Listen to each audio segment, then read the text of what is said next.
वो खिड़की बंद करने के लिए उठी ही थी कि अचानक कीबोर्ड पर टाइपिंग की आवाज सुनाई दी। अगली ही पल वो खुद को एक नावेल की दुनिया में पाया, और वो भी किसी रईस खानदान की असली बेटी बनकर। उसकी रोज की जेब खर्ची सोने से तौली जाती थी, और जिन सांग दो बस उसके लिए एक छटपटा स्नैक था। वो तो बस बाहर गन्ने के मीठे हवालों कैंडिड हॉथॉर्न की सीख लेने निकली थी, लेकिन सामने हर तरफ हवालों की लड़ियां बिछ गईं। सब कुछ बहुत अमीरी भरा था, लेकिन एक प्रॉब्लम थी। उसे हर दिन 8 बार मरना पड़ता था, और हर बार मौत का तरीका अलग होता। शादी के दिन जब वो डोली में बैठी, तभी उस पर हथियारों ने हमला किया, और डोली का छज्जा टूटकर सीधे उस पर गिर गया, और वो मर गई। पहले ही दिन मरना, ये क्या कहानी है? ये तो स्क्रिप्ट के हिसाब से चल ही नहीं रही। लेकिन जब लड़की उठी तो खुद को फिर से शादी से पहले के पल में पाया। इस बार उसने डोली का छज्जा मजबूत करवा दिया, पर रास्ते में खेलने वाले बच्चों के कारण डोली झूल गई और उसकी गर्दन टूट गई। दूसरे लोग ट्रांसमाइग्रेट होते हैं तो उनको तरह तरह के चीट्स मिलते हैं, पर इस लड़की की किस्मत में तो स्टाइल में मरना ही लिखा था। इस बार लड़की ने डोली की छत को मजबूत किया और खिड़कियों में गद्दे लगवाए, पर जैसे ही वो डोली से उतरी, गिरकर मर गई। वो गर्दन घसीटती हुई शादी करने पहुंची।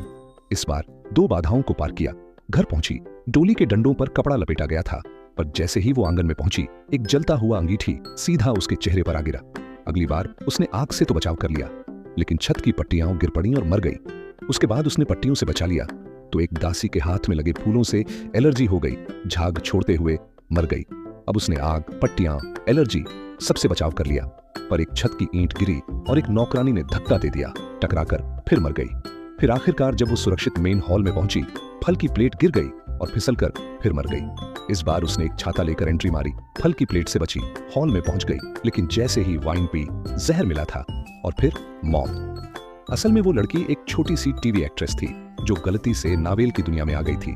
उसे ये नहीं पता था कि जब भी वो कहानी की स्क्रिप्ट से हटकर कुछ करती, खासकर जब वो मेल लीड की जगह सेकंड मेल लीड से शादी करने की कोशिश करती, तो सिस्टम उसे जबरन सही करने के लिए मार देता। लेकिन जब वो अगली बार उठी तो खुद को 6 महीने पहले पाया। अब उसने तय किया कि पहले तो ऐश ही करेगी। अगले ही दिन उसे पता चला कि हवेली में 1000 से ज्यादा नौकर हैं। उसके कपड़े, खाना सब कुछ रॉयल था।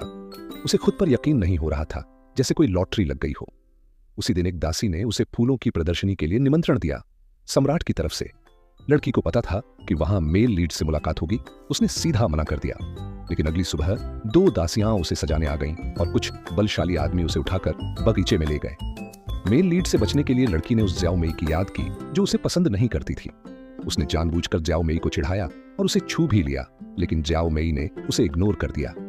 लड़की चाहती थी कि ज्याओ मेई उसे महल से बाहर फेंक दे, लेकिन ज्याओ मेई ने गलती से उसे तालाब में धक्का दे दिया, और तभी फिर से उसे कीबोर्ड की टाइपिंग की आवाज सुनाई दी।